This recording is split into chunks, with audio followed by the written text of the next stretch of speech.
And let's shift our focus now to the East African nation of Madagascar, where the country's newly formed government and youth protesters seem to have come to loggerheads. The country's new military leader, Randrianirina's prime ministerial candidate choice, did not sit well with the Gen Z protesters.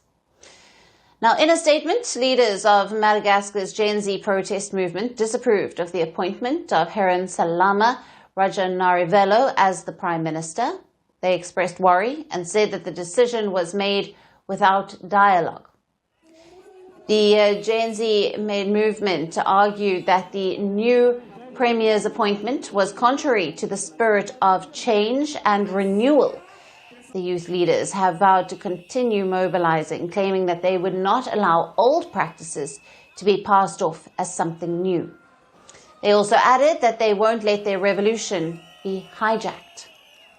Now, the disapproval followed the appointment of Rajaonarivelo on Monday.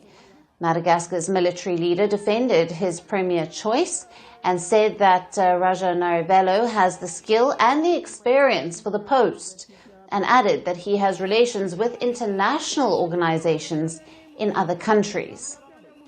Now, the appointment came after the new president promised a civilian government in the country. Randrianirina himself took oath as Madagascar's president last week.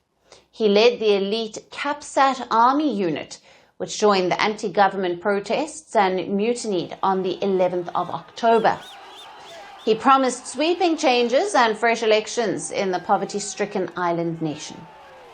The military leader took over after the former President Andry Rajoelina, who was impeached by the parliament for desertion of duty. And the youth uprising forced Rajoelina to flee the country aboard a French military plane. And he reportedly fled to the French island of Reunion and then to Dubai. Supporters of Rajoelina condemned the Constitutional Court-backed power grab. However, Randrianirina has refused to label it as a coup.